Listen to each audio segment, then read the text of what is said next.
윗집 여자 선미가 일어서서 박영호의 무릎에 앉았어요. 그녀 허벅지의 맨살이 그에게 전해지면서 더욱 현실적인 감각이 되었습니다. 저한테만 집중하세요. 모든 걸 잊고. 그녀의 입술과 혀가 박영호의 목을 뱀처럼 기어갔어요. 부드럽고 촉촉한 감촉이었습니다. 박영호의 몸이 반응하기 시작했어요. 오랫동안 잠들어 있던 모든 감각이 깨어나면서 전신에 전기가 흐르는 것 같았습니다. 밤마다 들려오는 신음소리에 잠 못 이루던 60대 남성이 찾아간 윗집 여자와 생긴 금기 로맨스 지금 시작합니다. 구독과 좋아요는 사랑입니다. 박영호 65세. 30년간 몸담았던 제1은행을 떠난 지 벌써 석 달이 지났습니다. 아침 7시에 알람 소리에 눈을 뜨던 습관만은 여전했지만 이제 일어날 이유가 없었죠. 넥타이를 매고 구두끈을 조이며 현관문을 나서던 그 시간들이 이렇게 그리울 줄은 몰랐어요. 오늘도 어김없이 오전 9시 박영호는 엘리베이터 앞에 서 있었습니다. 갈 곳도 없으면서 습관적으로 밖으로 나서는 자신이 한심하게 느껴졌어요. 엘리베이터 버튼을 누르며 작은 한숨이 새어나왔죠. 뒤에서 들려온 밝은 목소리에 고개를 돌렸습니다. 안녕하세요. 윗집 여자였어요. 정확히는 1201호에 사는 유선미 52세. 남편은 대기업 부장으로 알려져 있었고 슬아의 대학생 딸 하나를 두고 있다고 들었습니다. 하지만 박영호에게는 여전히 윗집 여자였죠. 오늘도 그녀는 자전거 라이딩복 차림이었습니다. 검은색 반팔 티셔츠가 탄탄한 어깨선을 드러내고 있었어요.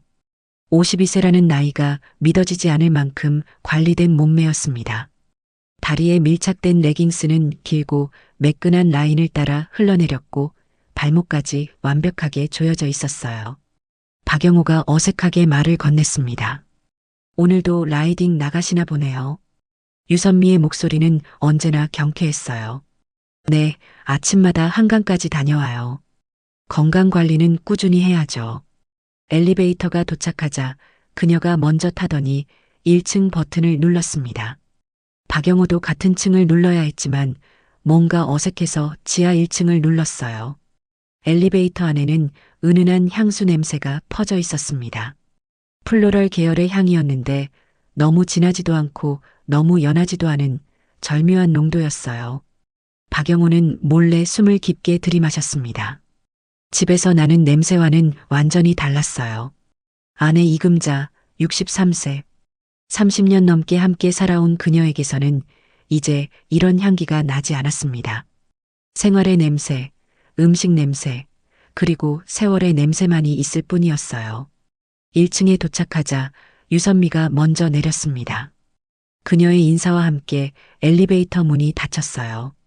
박영호는 지하 1층까지 내려가며 자신의 어색한 행동을 후회했습니다.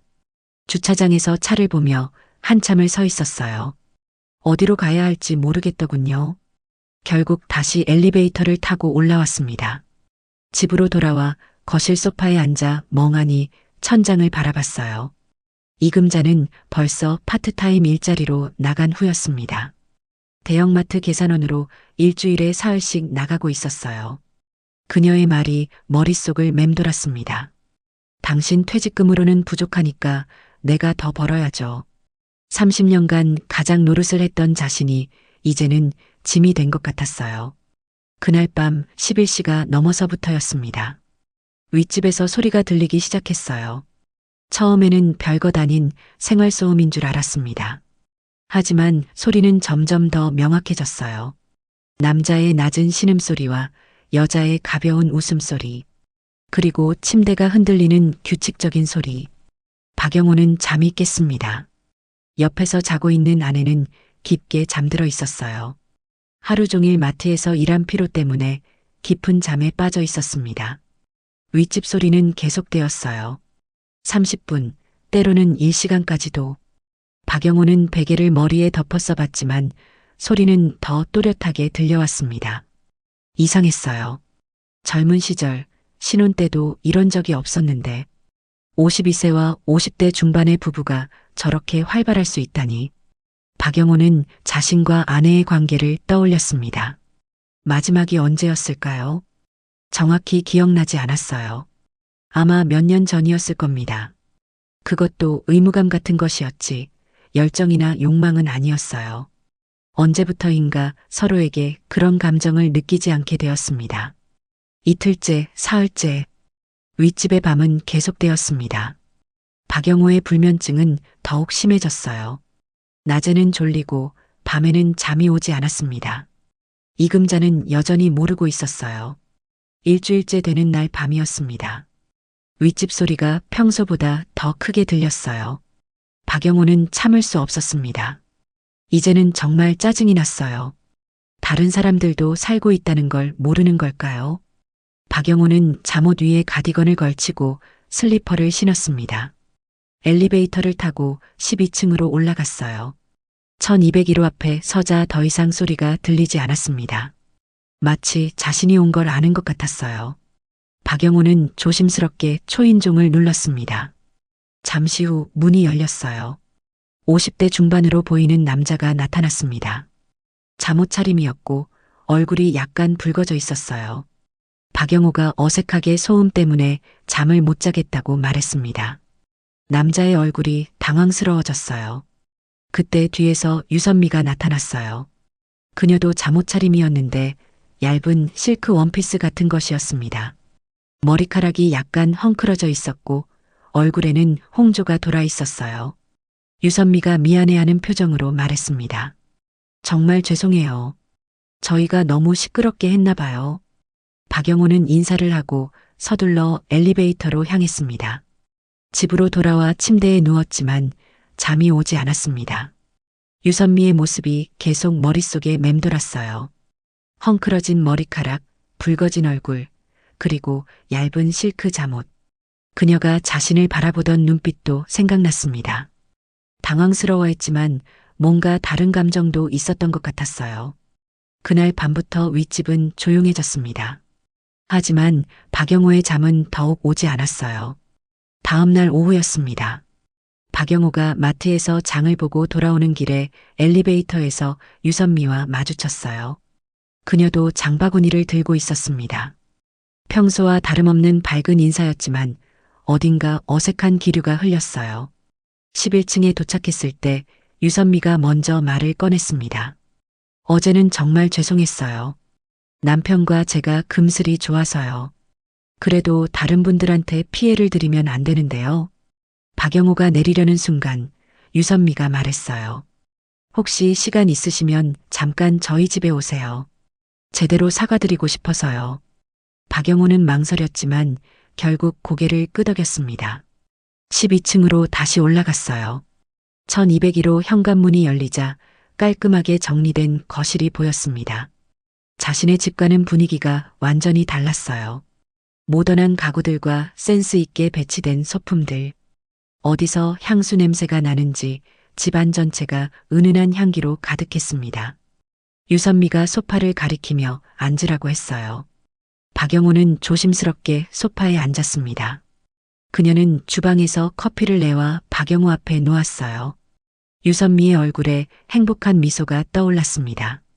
저희 결혼한 지 20년이 넘었는데도 아직도 그래요. 친구들이 부러워할 정도로요. 그 모습을 보며 박영호는 문득 부러움을 느꼈어요. 박영호가 쓴웃음을 지으며 말했습니다. 부럽네요. 저희는 다르죠. 언제가 마지막이었는지도 기억이 안 나요. 말을 하고 나서야 박영호는 자신이 너무 솔직하게 말했다는 걸 깨달았어요. 왜 이런 말을 했을까요? 유선미의 표정이 놀라움에서 동정으로 바뀌었습니다. 잠시 침묵이 흘렀습니다. 유선미가 조심스럽게 입을 열었어요. 사실 저도 그런 적이 있었어요. 결혼 초기에는 저희도 그랬거든요. 서로 바빠서 아이 키우느라. 하지만 어느 순간 깨달았죠. 이대로 가다간 정말 남남이 될 것 같다는 걸요. 그래서 노력했어요. 서로를 위해서요. 그녀의 얼굴이 환하게 빛났습니다. 박영호는 그 모습을 보며 부러움을 느꼈어요. 자신도 저런 표정을 지을 수 있을까요? 아내도 저런 표정을 지을 수 있을까요? 커피를 다 마시고 일어서려는 순간이었습니다. 유선미가 주저하며 말을 꺼냈어요. 혹시 도움이 필요하시면 언제든지 말씀하세요. 그녀의 눈빛에 뭔가 깊은 의미가 담겨 있는 것 같았어요. 박영호는 무슨 말인지 정확히 알 수 없었습니다. 집으로 돌아와서도 박영호는 그녀의 마지막 말이 계속 신경 쓰였어요. 도움이 필요하시면 과연 무슨 의미였을까요? 며칠 후 금요일 오후였습니다. 이금자는 마트 야간 근무로 나간 상태였어요. 박영호는 혼자 저녁을 먹고 TV를 보고 있었습니다. 오후 8시쯤 현관 초인종이 울렸어요. 문을 열어보니 유선미가 서 있었습니다. 평소와 다른 차림새였어요. 검은색 원피스를 입고 있었는데 무릎 위로 올라오는 길이었습니다. 목선도 적당히 파여 있어서 여성스러움이 강조되어 보였어요. 화장도 평소보다 진하게 한 것 같았습니다. 유선미가 미소를 지으며 조심스럽게 입을 열었습니다. 안녕하세요. 혹시 지금 시간 있으세요? 할 얘기가 있어서 잠깐 들어가도 될까요? 박영호는 무슨 일인지 궁금하면서도 당황스러워했지만 고개를 끄덕이며 그녀를 안으로 안내했습니다. 그녀가 거실로 들어오자 집안 분위기가 확연히 달라졌어요. 그녀에게서 나는 향수 냄새가 집안 곳곳에 스며들면서 평소의 생활 냄새를 덮어버렸습니다. 박영호가 습관적으로 커피를 내오겠다고 했지만 유선미는 손을 저으며 괜찮다고 했어요. 그녀는 자연스럽게 소파에 앉으며 무릎을 모으고 다리를 옆으로 살짝 접었습니다. 원피스가 조금 위로 올라가면서 매끈하고 탄탄한 종아리 라인이 드러났어요. 박영호는 괜히 다른 곳으로 시선을 돌리며 어색함을 감추려 했습니다. 유선미가 잠시 망설이다가 조심스럽게 말을 꺼냈습니다. 지난번에 하신 말씀이 계속 마음에 걸려서요. 언제가 마지막인지 기억도 안 난다고 하셨잖아요. 그 말을 들은 박영호의 얼굴이 순간 붉어지면서 당황스러워했어요. 자신이 왜 그런 사적인 얘기를 했는지 지금 생각해봐도 부끄러웠습니다. 유선미는 박영호의 반응을 보며 미안한 표정을 지었어요. 혹시 너무 사적인 얘기라 기분 나쁘셨나요? 그게 아니라면. 박영호가 고개를 저으며 어색하게 웃었습니다. 아니에요. 그냥 그런 얘기를 했다는 게 좀 어색해서요. 유선미가 몸을 살짝 앞으로 기울이며 박영호와의 거리를 좁혔습니다. 이제 그녀의 따뜻한 체온과 은은한 향기가 더욱 가깝게 느껴졌어요. 그녀의 목소리가 한층 낮고 부드러워지면서 조심스럽게 말했습니다. 사실 저도 그런 마음을 충분히 이해할 수 있어요. 바로 그 외로움이라는 감정 말이에요. 박영호가 놀란 표정으로 그녀를 바라봤어요. 방금 전까지만 해도 남편과의 행복한 결혼 생활을 자랑하던 그녀가 갑자기 외로움을 말하다니 이해할 수 없었습니다. 박영호가 의아한 표정으로 반문했습니다. 하지만 말씀하시기로는 남편분과 행복하다고 지금도 신혼 같다고 하셨잖아요. 유선미가 쓸쓸한 미소를 지으며 고개를 끄덕였어요. 맞아요. 그것도 사실이에요.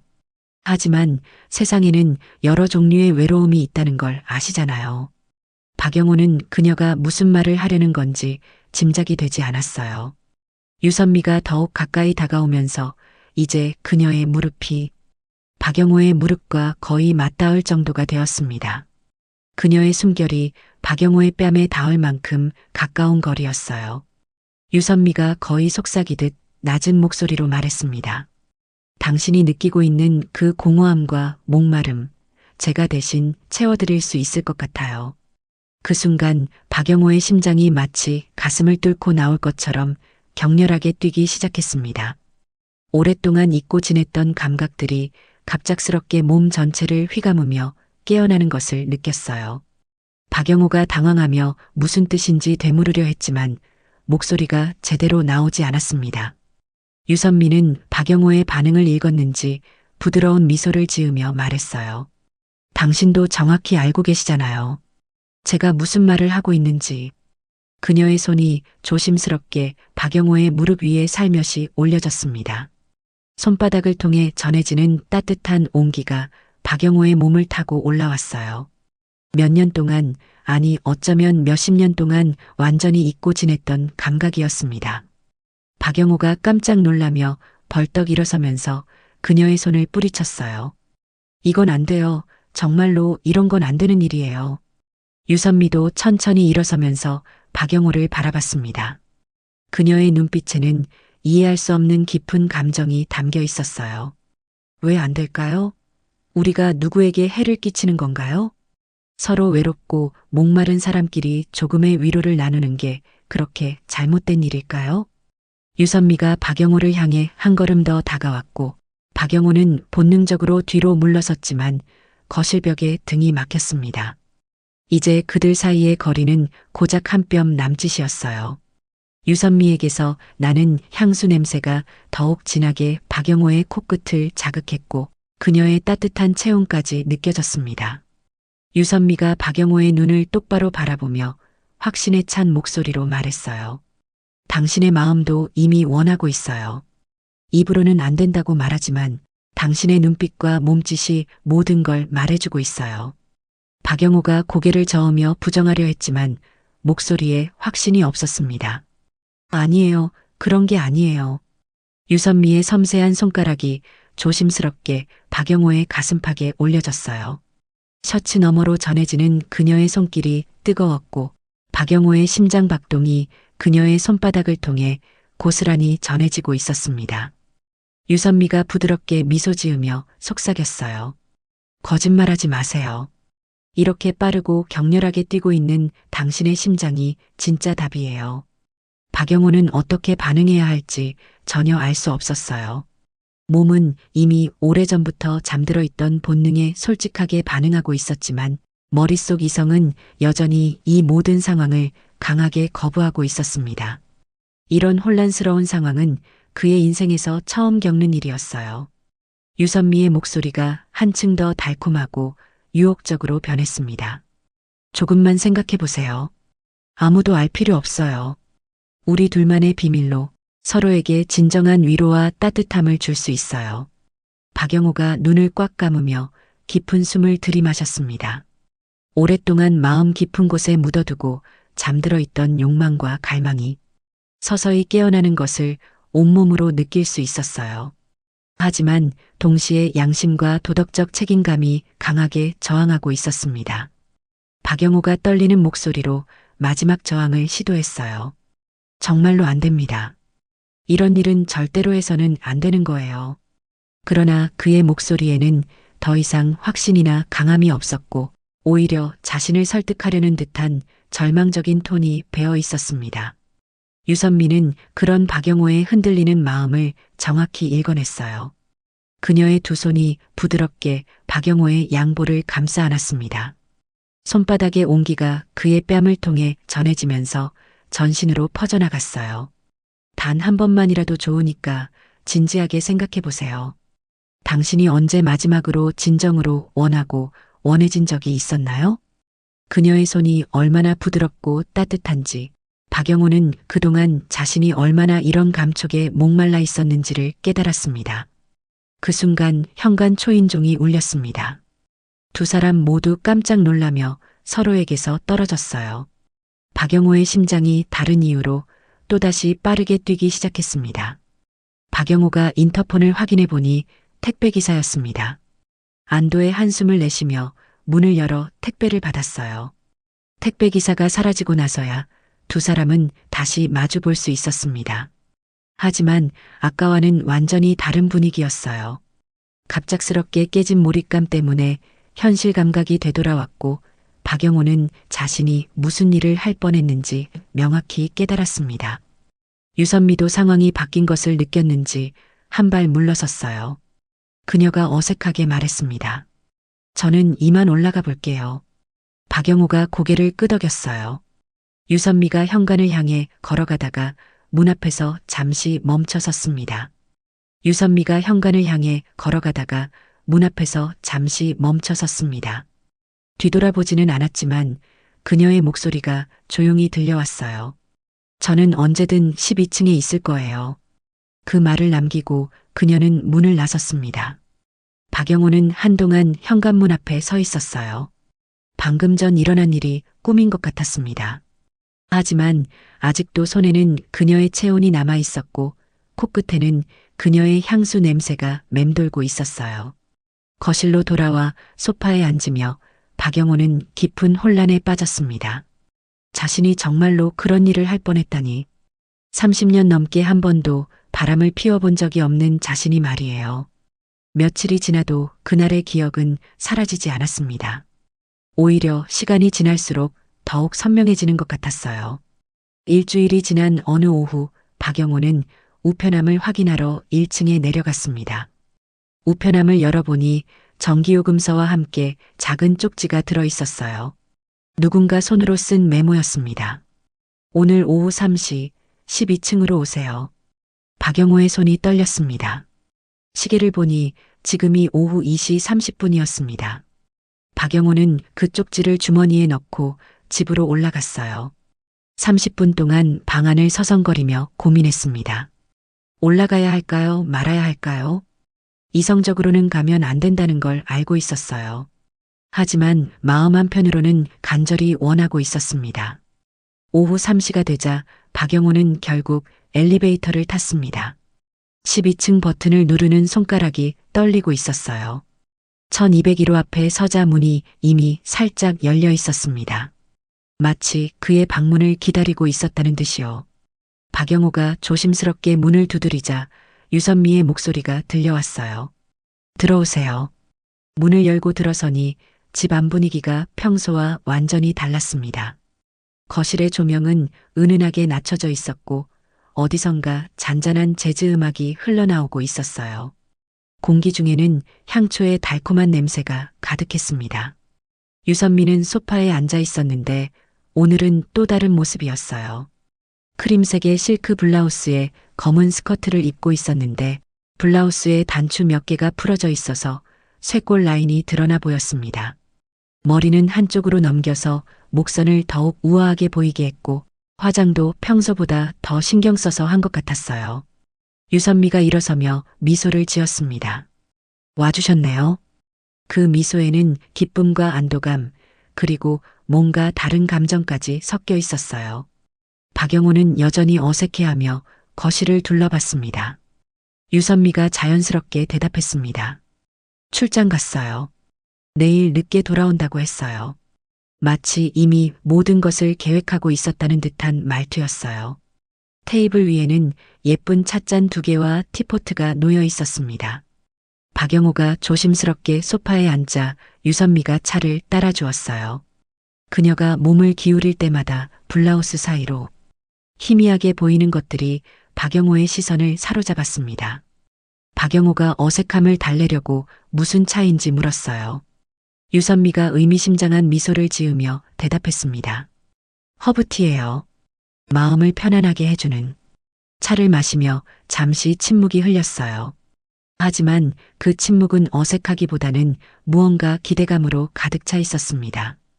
유선미가 먼저 입을 열었어요. 지난번 이후로 계속 생각했어요. 당신이 얼마나 오랫동안 그런 외로움을 견뎌왔을지. 그녀의 목소리는 부드럽고 따뜻했습니다. 저도 사실 고백할 게 있어요. 박영호가 궁금한 표정으로 그녀를 바라봤어요. 제가 남편과 행복하다고 했잖아요. 그것도 맞아요. 하지만 행복한 것과 만족하는 것은 다른 거더라고요. 저도 가끔은 다른 것을 갈망할 때가 있어요. 그녀의 고백에 박영호는 놀랐어요. 그렇게 완벽해 보이던 그녀에게도 결핍이 있었다니. 박영호가 어떤 걸 말하는 건지 물어봤어요. 새로움이요. 설렘이요. 20년 넘게 같은 사람과 살다 보면 모든 게 예측 가능해져요. 사랑하지만 때로는 숨이 막힐 것 같아요. 유선미가 솔직하게 털어놓았습니다. 박영호는 그녀의 말에 깊이 공감했어요. 자신도 똑같은 감정을 느끼고 있었거든요. 그래서 당신을 보면서 생각했어요. 우리 서로에게 필요한 게 같다는 걸요. 유선미가 박영호에게 더 가까이 다가앉았습니다. 이제 그들의 무릎이 거의 닿을 정도였어요. 박영호가 당황하며 말하려 했지만 유선미가 손가락을 그의 입술에 가만히 댔습니다. 말하지 마세요. 오늘만큼은 생각도 하지 마시고요. 그녀의 손가락이 부드럽게 박영호의 입술을 어루만졌어요. 박영호의 몸이 순간적으로 굳어졌다가 서서히 긴장이 풀렸습니다. 유선미가 천천히 일어서더니 박영호의 앞에 무릎을 꿇고 앉았어요. 그녀의 두 손이 박영호의 무릎 위에 올려졌습니다. 당신도 원하고 있어요. 부정하지 마세요. 그녀의 손이 천천히 박영호의 허벅지 위로 올라가기 시작했어요. 박영호의 숨소리가 거칠어졌습니다. 몇 년, 아니 몇십 년 만에 느끼는 감각이었어요. 이렇게 떨고 있는 당신의 몸이 모든 걸 말해주고 있어요. 유선미의 손길이 점점 더 대담해졌습니다. 박영호의 셔츠 단추를 하나씩 풀기 시작했어요. 박영호가 약하게 저항했지만 그의 손은 그녀를 밀어내지 못했습니다. 오히려 그녀의 어깨에 가만히 올려져 있었어요. 유선미가 박영호의 셔츠를 완전히 벗기고 그의 가슴에 손을 올렸습니다. 이렇게 뜨겁게 뛰는 심장. 정말 오랫동안 이런 걸 느껴보지 못하셨죠? 그녀의 손바닥이 박영호의 가슴을 천천히 어루만졌어요. 박영호는 눈을 감고 그 감촉에 몸을 맡겼습니다. 유선미가 일어서서 박영호의 무릎에 앉았어요. 그녀의 체중이 그의 허벅지에 전해지면서 더욱 현실적인 감각이 되었습니다.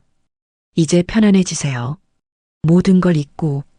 그녀의 입술이 박영호의 목에 가벼운 키스를 남겼어요. 부드럽고 촉촉한 감촉이었습니다. 박영호의 몸이 반응하기 시작했어요. 오랫동안 잠들어 있던 모든 감각이 깨어나면서 전신에 전기가 흐르는 것 같았습니다. 유선미의 손이 박영호의 등을 따라 천천히 내려갔어요. 그녀의 손길은 마치 피아니스트가 건반을 다루는 것처럼 섬세하고 정교했습니다. 당신의 몸이 이렇게 반응하는 걸 보니 정말 오랫동안 기다리셨구나. 유선미가 박영호의 귀에 속삭였어요. 그녀의 숨결이 뜨겁게 느껴졌습니다. 박영호는 더 이상 저항할 수 없었어요. 그의 팔이 유선미의 허리를 감쌌습니다. 그 순간 현관에서 열쇠 돌아가는 소리가 들렸습니다. 두 사람 모두 얼어붙었어요. 남자의 목소리가 들려왔습니다. 여보 왔어. 유선미의 남편이 예정보다 일찍 돌아온 것이었어요. 유선미가 번개같이 박영호에게서 떨어져 나왔습니다. 그녀의 얼굴은 순간적으로 창백해졌고 손이 부르르 떨리고 있었어요. 박영호도 황급히 셔츠를 입으며 일어섰습니다. 화장실, 빨리 화장실로. 유선미가 다급하게 속삭이며 박영호를 안쪽 화장실로 밀어 넣었어요. 잠깐만. 내가 뭔가 핑계를 만들게.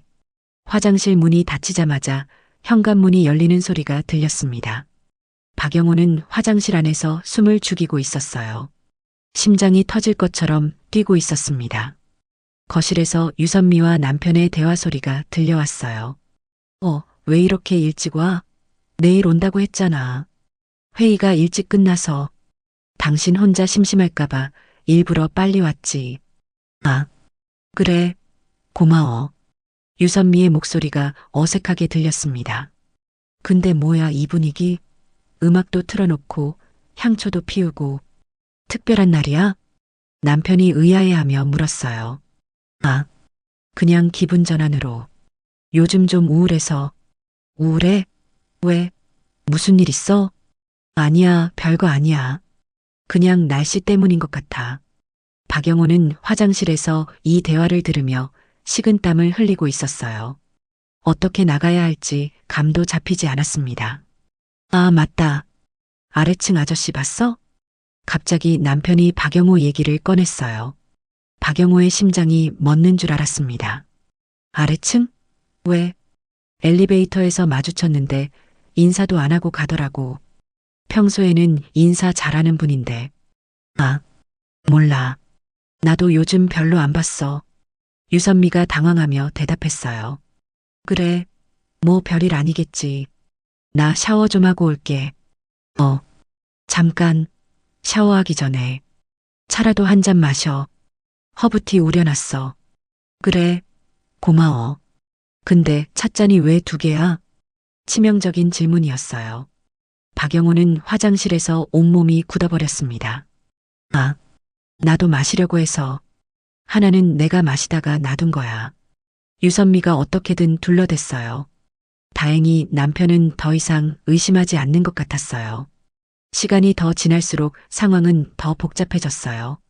저녁 시간이 되자 남편이 샤워를 하러 안방 화장실로 들어갔습니다. 그 순간을 노려 유선미가 박영호가 숨어 있는 화장실 문을 살짝 두드렸어요. 지금 나와요, 빨리. 박영호가 조심스럽게 나오자 유선미가 현관 쪽으로 안내했습니다. 빨리 나가세요. 남편이 샤워 끝나기 전에. 박영호는 신발도 제대로 신지 못하고 허둥대며 현관을 나섰어요. 엘리베이터를 기다릴 시간도 없어서 계단으로 뛰어내려갔습니다. 11층 자신의 집에 도착해서야 가슴을 쓸어내렸어요. 정말 아슬아슬한 순간이었습니다. 만약 들켰다면 어떻게 되었을까요? 그날 밤 박영호는 잠을 이룰 수 없었어요. 오늘 있었던 일이 계속 머릿속을 맴돌았습니다. 유선미의 손길, 그녀의 체온, 그 모든 감각들이 생생하게 남아 있었어요. 하지만 동시에 엄청난 죄책감도 밀려왔습니다. 자신이 정말로 선을 넘을 뻔했다는 사실이 무서웠어요. 다음 날부터 박영호는 유선미를 피하기 시작했습니다. 엘리베이터에서 마주칠 때마다 어색한 기류가 흘렸고 서로 제대로 눈도 마주치지 못했어요. 하지만 피한다고 해서 마음이 편해지는 건 아니었습니다. 오히려 더 신경이 쓰였어요. 그녀도 같은 마음일까요? 후회하고 있을까요? 아니면 아쉬워하고 있을까요? 일주일이 지나자 박영호의 행동에 변화가 생겼습니다. 평소보다 말수가 줄었고 자주 멍하니 있는 모습을 보였어요. 아내 이금자가 눈치채기 시작했습니다. 요즘 왜 그래요? 무슨 일 있어요? 이금자의 질문에 박영호는 짜증스럽게 대답했어요. 아니에요. 별일 없어요. 별일 없다면서 왜 이렇게 시무룩해요? 혹시 어디 아픈 데라도. 정말 괜찮다니까요. 평소 온화한 성격의 그가 이렇게 날카롭게 반응하는 것은 처음이었습니다. 이금자는 더욱 의아해했어요. 그런 아내의 시선이 박영호에게는 부담스러웠습니다. 혹시 자신의 마음을 들키는 건 아닐까 싶어서 더욱 예민해졌어요. 2주가 지난 어느 날 박영호는 우편함에서 또 다른 쪽지를 발견했습니다. 한 번만 만나요. 꼭 할 얘기가 있어요. 이번에는 장소와 시간이 적혀 있지 않았어요. 박영호는 쪽지를 보며 고민했습니다. 만나야 할까요? 말아야 할까요? 지난번 일로 이미 충분히 위험했는데 또다시 만난다는 것은 더 큰 위험을 감수하는 일이었어요. 하지만 그녀가 무슨 얘기를 하려는지 궁금하기도 했습니다. 그날 저녁 박영호는 산책을 나간다고 하고 집을 나섰어요. 아파트 뒤편 작은 공원에 가서 벤치에 앉아 있었습니다. 30분 정도 지나자 유선미가 나타났어요. 평소의 화려한 차림과는 다르게 수수한 트레이닝복 차림이었습니다. 화장도 거의 하지 않은 모습이었어요. 와주셨네요. 그녀가 박영호 옆에 앉으며 말했습니다. 박영호가 직설적으로 무슨 얘기인지 물었어요. 지난번 일, 후회하세요? 유선미의 첫 마디였습니다. 박영호는 어떻게 대답해야 할지 몰랐어요.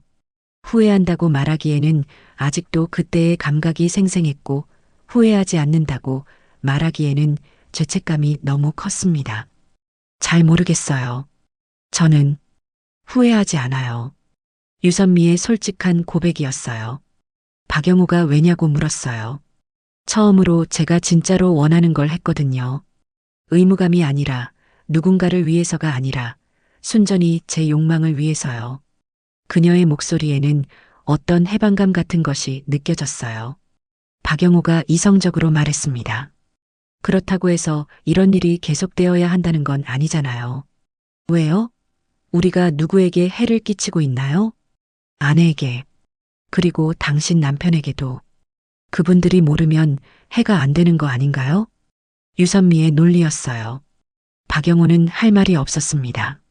어떤 면에서는 그녀의 말이 맞는 것 같기도 했거든요. 저는 솔직히 말씀드릴게요. 유선미가 박영호를 바라보며 진지하게 말했습니다. 20년 넘게 결혼 생활을 했지만 지난번처럼 흥분해 본 적이 없어요.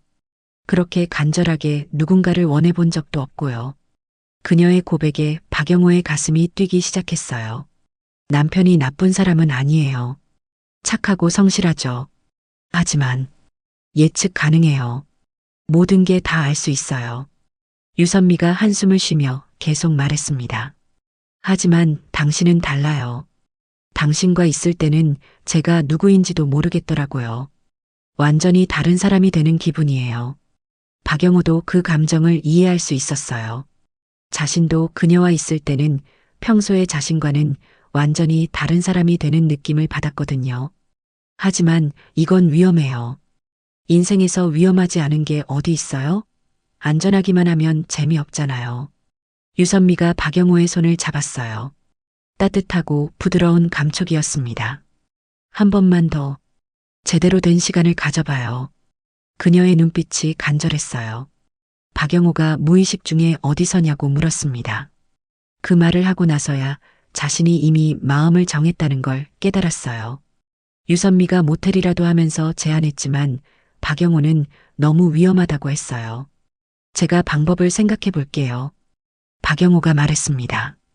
유선미의 얼굴에 희망적인 미소가 떠올랐어요. 정말요? 네. 하지만 조건이 있어요. 뭐든지요. 단 한 번만이에요. 그리고 그 후에는 모든 걸 잊어요. 유선미가 고개를 끄덕였습니다. 약속해요. 하지만 그 약속이 지켜질 수 있을지는 아무도 알 수 없었어요.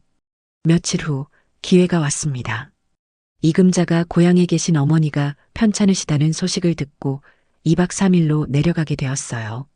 이금자가 걱정스럽게 혼자서 잘 지낼 수 있겠냐고 물었습니다. 박영호가 태연하게 괜찮다고 대답했지만 마음속으로는 이미 계획을 세우고 있었어요. 이금자가 떠난 그날 저녁 박영호는 유선미에게 쪽지를 전했습니다. 내일 오후 2시 우리 집으로 오세요. 다음 날은 평일이어서 유선미의 남편도 회사에 있을 시간이었어요. 오후 2시 정각 현관 초인종이 울렸습니다. 문을 열자 유선미가 서 있었어요. 오늘은 또 다른 모습이었습니다. 흰색 원피스를 입고 있었는데 무릎 위로 살짝 올라오는 길이에 소매는 없었어요. 목선이 적당히 파여 있어서 쇄골과 어깨선이 아름답게 드러나 보였습니다. 머리는 곱게 빗어 넘겨서 한쪽 귀가 드러나 보였고 작은 진주 귀걸이가 우아함을 더했어요. 화장도 신경 써서 했는지 평소보다 더 아름다워 보였습니다. 박영호의 목소리도 어딘지 떨리고 있었어요. 들어오세요. 유선미가 거실로 들어오자 집안 분위기가 바뀌었습니다. 그녀에게서 나는 향수 냄새가 온 집안에 퍼졌어요.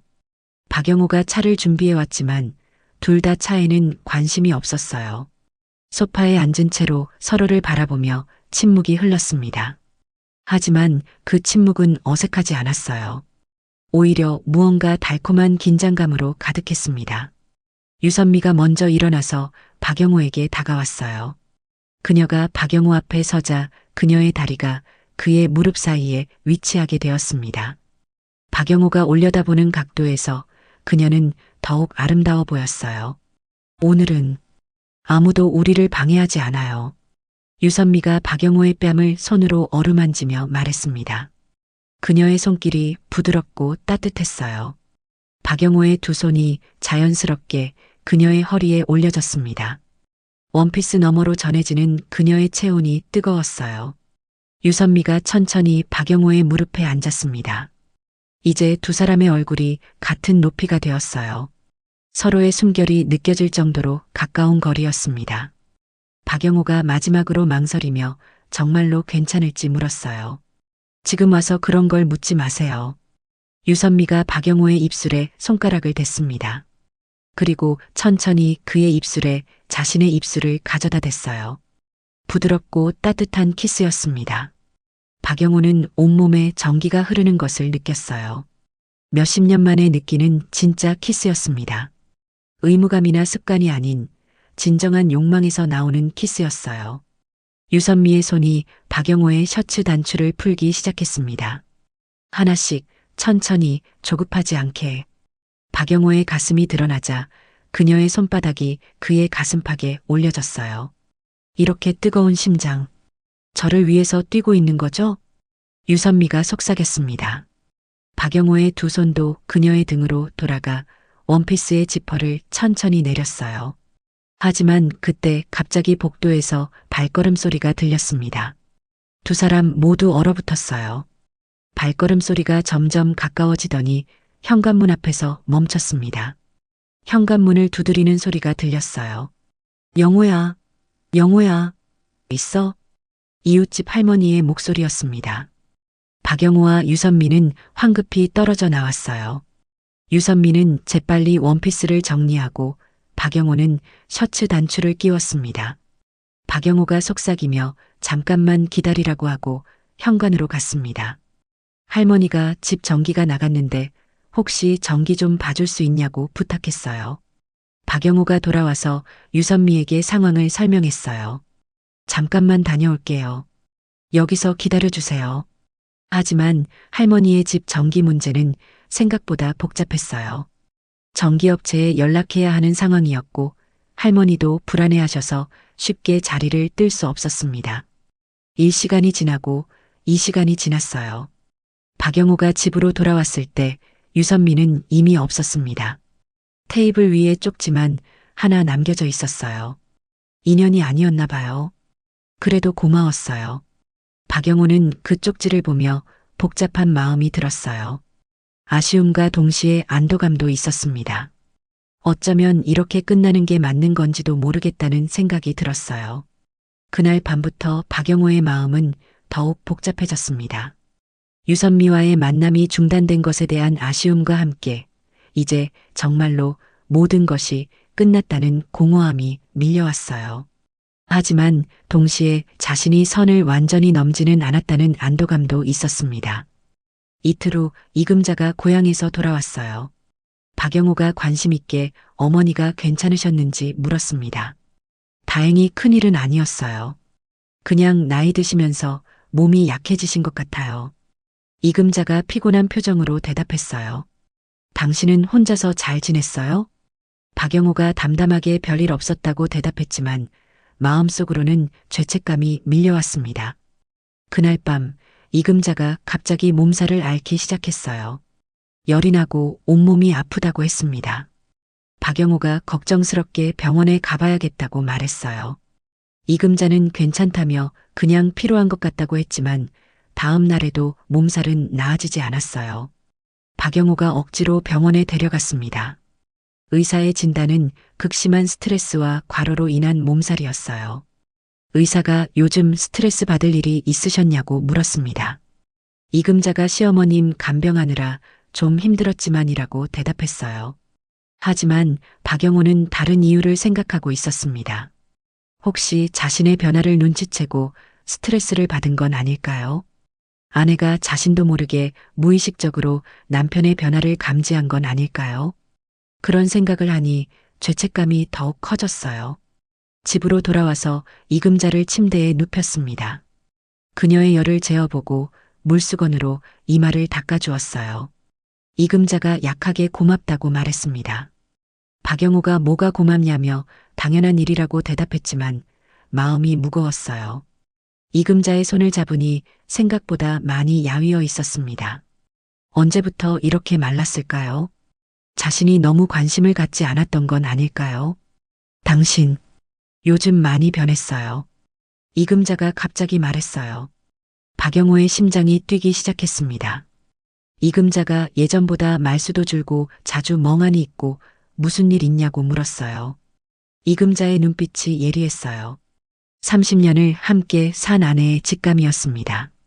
박영호가 어떻게든 퇴직하고 나서 적응이 잘 안 되나 보다고 둘러댔어요. 이금자가 정말이냐고 물었지만 박영호는 정말이라고 대답했어요. 하지만 이금자의 표정은 여전히 의심스러웠어요. 그날 밤 박영호는 이금자 옆에서 잠을 이루지 못했습니다. 아내의 규칙적인 숨소리를 들으며 생각에 잠겼어요. 자신이 정말로 바람을 피울 뻔했다니. 30년 넘게 성실하게 살아온 자신이 그런 일을 할 뻔했다는 게 믿어지지 않았습니다. 그런데 더 무서운 것은 아직도 유선미에 대한 마음이 완전히 사라지지 않았다는 것이었어요. 아직도 그녀의 향기가, 그녀의 손길이, 그녀의 목소리가 생생하게 기억났습니다. 박영호는 자신의 손을 바라봤어요. 유선미의 체온이 아직도 남아있는 것 같았습니다. 하지만 동시에 옆에서 자고 있는 아내에 대한 죄책감도 밀려왔어요. 이런 마음이 드는 자신이 너무 한심했습니다. 며칠 후 박영호는 또 다른 쪽지를 받았습니다. 마지막으로 한 번만 만나요. 제대로 정리하고 싶어요. 이번에는 만날 장소도 적혀 있었어요. 아파트에서 조금 떨어진 카페였습니다. 박영호는 고민했어요. 만나야 할까요? 말아야 할까요? 하지만 결국 호기심과 미련이 이겼습니다. 제대로 정리를 해야 앞으로 마음 편하게 살 수 있을 것 같았어요. 다음 날 오후 박영호는 그 카페로 향했습니다. 조용한 주택가에 위치한 작은 카페였는데 사람이 많지 않아서 이야기하기에는 좋은 곳이었어요. 유선미는 이미 구석 자리에 앉아 있었습니다. 평소와 다르게 수수한 검은색 니트에 청바지를 입고 있었어요. 화장도 진하지 않게 해서 평소보다는 차분해 보였습니다. 그녀가 조용히 와줬다며 인사했어요. 박영호가 그녀 맞은편에 앉았습니다. 두 사람 모두 한동안 말이 없었어요. 카페 안에는 잔잔한 음악이 흐르고 있었고 다른 손님들의 작은 대화 소리가 들려왔습니다. 유선미가 먼저 입을 열었어요. 저 많이 생각해 봤어요. 우리가 하려던 일에 대해서요. 박영호가 그녀를 바라보며 그래서 결론이 뭐냐고 물었어요. 우리가 잘못 생각했던 것 같아요. 유선미의 목소리에는 어떤 깨달음 같은 것이 담겨 있었어요. 처음에는 단순하게 생각했어요. 서로 외롭고 서로 필요하니까 위로해주면 되는 거라고요. 그녀가 커피잔을 돌리며 계속 말했습니다. 하지만 그게 아니더라고요. 한 번으로 끝날 수 있는 게 아니었어요. 박영호도 그 말에 공감했어요. 자신도 같은 생각을 하고 있었거든요. 만약 우리가 정말로 그 선을 넘었다면 돌이킬 수 없었을 거예요. 유선미가 박영호의 눈을 똑바로 바라보며 말했습니다. 한 번으로 끝날 수 없었을 거고 점점 더 깊이 빠져들었을 거예요. 그러다가 박영호가 결국 뭐냐고 물었어요. 모든 게 망가졌겠죠.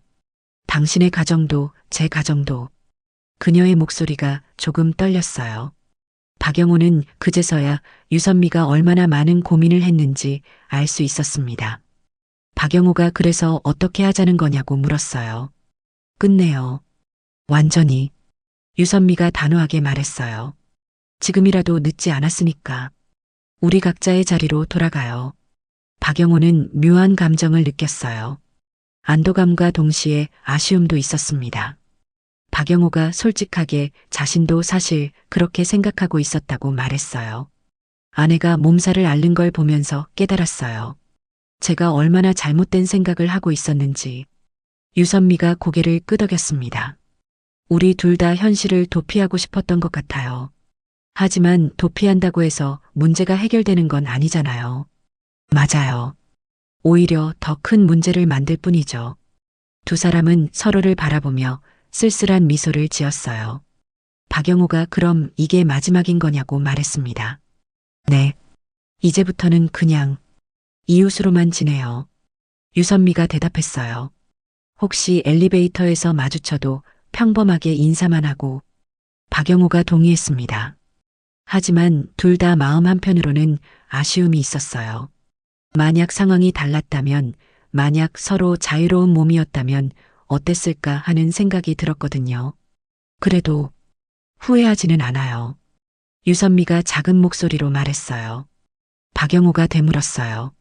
당신을 만난 것, 이런 감정을 느껴본 것, 저에게는 소중한 경험이었어요. 그녀의 눈에 눈물이 살짝 맺혔습니다. 박영호도 자신도 그렇다고 말했어요. 오랫동안 잊고 있던 감정을 다시 느끼게 해준 그것만으로도 고마워요. 두 사람은 마지막으로 악수를 나누었습니다. 따뜻하고 부드러운 손길이었지만 이제는 정말로 마지막이라는 걸 알고 있었어요. 카페를 나오면서 유선미가 마지막으로 말했습니다. 당신의 아내분을 잘 돌봐주세요. 그분은 당신에게 정말 소중한 사람이에요. 박영호가 당신도 남편분과 행복하게 지내라고 대답했어요. 그렇게 두 사람은 각자 다른 방향으로 걸어갔습니다. 돌아보지 않았어요. 돌아보면 마음이 흔들릴 것 같았거든요. 집으로 돌아온 박영호는 이상하게 마음이 가벼워졌음을 느꼈어요. 오랫동안 짊어지고 있던 무거운 짐을 내려놓은 것 같았습니다. 이금자는 몸살이 많이 나아져서 부엌에서 저녁을 준비하고 있었어요. 이금자가 어디 다녀왔냐고 물었어요. 박영호가 산책 좀 하고 왔다고 대답했어요. 이제는 거짓말을 하는 것도 마지막이 될 것 같았습니다. 저녁을 먹으면서 박영호는 이금자를 유심히 바라봤어요. 30년을 함께 살아온 아내였지만 언제부터인가 제대로 바라본 적이 없었던 것 같았습니다. 주름이 늘었고 머리카락도 많이 휘어졌지만 여전히 자신을 위해 정성스럽게 밥을 차려주는 고마운 사람이었어요. 이금자가 어색해하며 왜 그렇게 쳐다보냐고 물었습니다. 그냥 고마워서요. 뭐가 고마워요? 30년 동안 저와 함께 살아줘서요. 박영호의 갑작스러운 말에 이금자가 놀랐어요. 이금자가 갑자기 왜 이런 말을 하냐며 당황했어요. 박영호가 진심으로 그냥 평소에 말하지 못했던 것 같아서라고 말했습니다. 이금자의 얼굴이 약간 붉어졌어요. 오랫동안 듣지 못했던 말이었거든요. 그녀도 작은 목소리로 자신도 고맙다고 대답했어요. 당신도 쉽지 않았을 텐데. 저 같은 사람과 박영호가 무슨 말씀을 그렇게 하시냐며 이금자의 손을 잡았습니다. 오랫동안 하지 않았던 스킨십이었어요. 이금자의 손은 거칠었지만 따뜻했습니다. 당신이 있어서 제가 여기까지 올 수 있었어요. 박영호의 진심 어린 고백이었어요. 유선미와의 일을 겪으면서 깨달은 것이었습니다. 자신에게 정말 소중한 것이 무엇인지를 알게 된 거예요. 요즘 많이 이상했어요. 이금자가 조심스럽게 말했어요. 뭔가 숨기는 게 있는 것 같고 마음이 다른 곳에 있는 것 같고 박영호의 가슴이 철렁했습니다. 역시 아내는 알고 있었던 것이었어요. 박영호가 고개를 숙이며 미안하다고 말했어요. 정말로 미안해요. 이금자가 무슨 일이었냐고 물었어요. 이금자의 목소리에는 원망보다는 걱정이 더 많이 담겨 있었어요. 박영호는 한참을 고민했습니다. 모든 걸 말해야 할까요? 아니면 그냥 넘어가야 할까요? 하지만 더 이상 거짓말을 하고 싶지 않았어요. 사실 마음이 흔들릴 뻔했어요. 박영호가 조심스럽게 말했어요. 다른 여자 때문에요. 이금자의 얼굴이 굳어졌습니다. 하지만 놀란 표정은 아니었어요. 마치 이미 알고 있었던 것처럼요. 이금자가 누구냐고 물었어요. 박영호가 그건 중요하지 않다며 이미 끝난 일이라고 말했어요. 진짜로 아무것도 하지 않았어요. 마음만 흔들렸을 뿐이에요. 이금자는 한동안 말이 없었어요. 박영호는 그녀의 반응이 무서웠습니다. 화를 낼까요? 울까요? 아니면 집을 나갈까요? 하지만 이금자의 반응은 예상과 달랐어요. 저도 알고 있었어요. 그녀가 조용히 말했어요. 30년을 함께 살았는데 모를 수가 있나요? 박영호가 미안하다며 정말로 미안하다고 말했어요. 미안하다고 하지 마세요. 이금자가 박영호의 손을 더 꽉 잡았어요. 저도 잘못이 있었어요. 박영호가 무슨 잘못이냐고 물었어요. 언제부터인가 당신을 남편으로만 봤지 남자로는 보지 않았던 것 같아요. 이금자의 솔직한 고백이었어요. 서로 너무 익숙해져서 소홀했던 것 같아요. 박영호는 놀랐어요. 아내도 같은 생각을 하고 있었다니. 하지만 이제는 달라질 수 있을까요? 이금자가 조심스럽게 물었어요. 다시 서로를 남자와 여자로 볼 수 있을까요? 박영호가 그녀의 눈을 바라봤어요. 30년 전 처음 만났을 때의 그 눈빛이 아직 남아 있었습니다. 할 수 있을 거예요. 박영호가 확신에 찬 목소리로 대답했어요. 이금자도 자신도 노력하겠다며 고개를 끄덕였어요. 그날 밤 두 사람은 오랜만에 손을 잡고 잠들었습니다. 작은 스킨십이었지만 30년 만에 처음으로 서로를 의식하며 잠든 밤이었어요. 6개월이 지났습니다. 박영호와 이금자의 관계는 조금씩 변화하고 있었어요. 박영호는 이금자가 마트에서 일하는 날이면 직접 마중을 나가기 시작했습니다. 그의 제안에 이금자는 처음에는 어색해했지만 점점 좋아하게 되었어요. 집에서도 예전보다 대화가 늘었습니다. TV를 보면서도 서로의 의견을 나누고 때로는 과거 이야기를 하기도 했어요. 박영호가 어느 날 우리 처음 만났을 때 기억나냐고 물었어요. 이금자가 웃으며 그럼요. 당신이 얼마나 수줍어했는데 라고 대답했어요. 지금 생각해보니 그때가 참 설렜던 것 같아요. 박영호가 그때처럼 다시 설렐 수 있을지 물었어요. 이금자가 살짝 부끄러워하며 나이가 이런데라고 말했어요. 박영호가 나이가 뭐 중요하냐며 그녀의 손을 잡았어요. 이제는 자연스러운 스킨십이 되었습니다. 어느 날은 박영호가 꽃을 사들고 집에 들어왔어요. 이금자가 놀라며 갑자기 웬 꽃이냐고 물었어요. 박영호가 웃으며 그냥 사고 싶어서라고 대답했어요. 이금자의 얼굴에 환한 미소가 떠올랐습니다. 몇십 년 만에 받는 꽃이었어요. 그녀가 꽃을 안으며 고맙다고 말했어요. 정말 오랜만이네요. 윗집에서는 더 이상 소음이 들리지 않았습니다. 유선미와 그녀의 남편도 어떤 변화가 있었던 것 같았어요. 가끔 엘리베이터에서 마주치면 자연스럽게 인사를 나누었습니다. 서로 깊은 시선을 보내지도 않고 어색해하지도 않았어요. 그냥 평범한 이웃 사이가 되었습니다. 안녕하세요라는 인사가 전부였어요. 하지만 두 사람 모두 그것으로 충분했습니다. 각자의 자리에서 각자의 행복을 찾아가는 것이 맞다는 걸 알고 있었거든요. 어느 일요일 오후 박영호와 이금자는 함께 산책을 나갔어요. 아파트 단지 안의 작은 공원을 걸으며 이런저런 이야기를 나누었습니다. 요즘 행복해요. 이금자가 갑자기 말했어요. 박영호가 왜냐고 물었어요. 당신이 변했어요. 예전보다 저에게 관심을 많이 가져주시고 그녀의 얼굴에 수줍은 미소가 떠올랐어요. 박영호가 자신도 행복하다고 대답했어요. 정말 소중한 게 뭔지 알게 된 것 같아요. 두 사람은 벤치에 앉아서 석양을 바라봤어요. 오렌지색 하늘이 아름다웠습니다. 이금자가 조심스럽게 앞으로도 계속 이렇게 지낼 수 있을지 물었어요. 박영호가 그녀의 손을 꽉 잡으며 당연하다고 대답했어요. 이제 시작인걸요. 석양 속에서 두 사람의 그림자가 길게 늘어져 있었어요. 30년을 함께 살아온 부부가 이제야 진정으로 서로를 바라보게 된 것이었습니다. 오늘 스토리는 여기까지. 다음에는 어떤 이야기로 찾아올까요? 기대해 주세요. 구독, 좋아요는 사랑입니다.